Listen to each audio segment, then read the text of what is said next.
Hi, I'm Peter Anderegg from the Phoenix Symphony, and today we're going to be learning about repetitive forms in classical music. I wanted to give you an overview of 4 different types of musical forms that repeat in various ways, and play for you some pieces that illustrate different examples of these types of music. The first type of musical form we're going to see today is called a rondo. Now, when you hear the first movement of a famous symphony, like Beethoven 5, that's in a form called ternary or sonata form, where we have an A group of themes, which is followed by something different, and then the A themes coming back at the end, like a basic hamburger. A rondo is more like a mutant sandwich, where we have one A theme that returns over and over with different things in the middle. Today, we're going to listen to the rondo from Mozart's Divertimento in F, and we're going to get to hear all the wonderful different things Mozart does in between the main theme, which keeps returning. And in fact, that's the main theme you're hearing right now. So let's enjoy the rondo from Mozart's Divertimento in F.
So in that Mozart, the main theme returned 4 times for a grand total of being played 5 times in the piece. Next, we're going to learn about 2 related forms called the Chaconne and the Passacaglia. Both of these are based on Renaissance dances, and you might hear symphonic movements based on these in such famous pieces as the Brahms 4th Symphony or the Brahms variations on a theme by Haydn, Britten's Young Person's Guide to the Orchestra, or even the Lutoslawski Concerto for Orchestra. This first piece that we're going to hear is the famous Bachs Chaconne in D minor for violin. Now, a chaconne is a dance which is in triple meter, meaning it has 3 beats per measure, and it has a repeated bass line or chord structure that is elaborated on or repeated throughout the piece. This chaconne actually has 64 repetitions, but we're just going to hear 6 of those now as Leslie performs Bach's Chaconne in D minor for violin.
Wasn't that beautiful? Next, we're going to hear a Passacaglia, which is another repeated form. Now, I asked a bunch of composers and music historians to tell me what the difference between a chaconne and a Passacaglia was, and none of them could agree on it, except to say that the chaconne always is in triple meter, 1, 2, 3. Although a lot of them did say that one of the features of a Passacaglia is that it has a repeated bass line that is repeated over and over throughout the next piece. Next, we're going to hear a very famous duet, which is originally written by the Baroque composer Handel and is here performed on violin and cello. So if you want to follow along and see how many different repetitions of the bass line we have in this Passacaglia, please turn on the captions for this next piece.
So in that excerpt from Passacaglia, we heard 11 out of the 23 total times that the bass line repeats in the full piece. Now, the final repetitive form we're going to learn about today is called a canon. This is similar to the song form called a round, such as row, row, row your boat, where one voice plays a melody and another voice enters later exactly imitating the melody. So to prove to you that this piece is really a canon, we recorded Leslie playing the first violin part, the melody, and then for the imitating voices, we just patched in the exact same video and audio of her playing that melody to create a string quartet with only 2 people.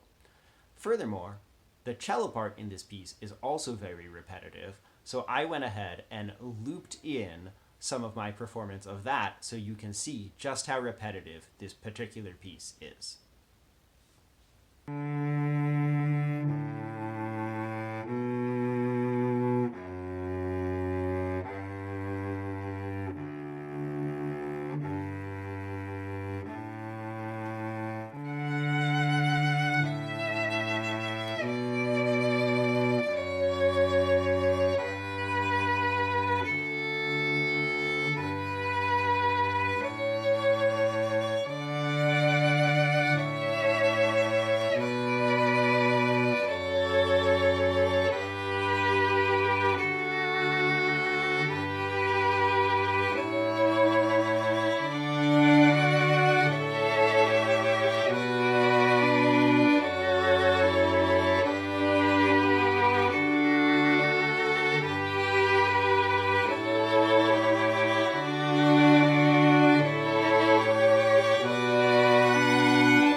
Okay, let's speed it up a little bit before this cellist gets too bored.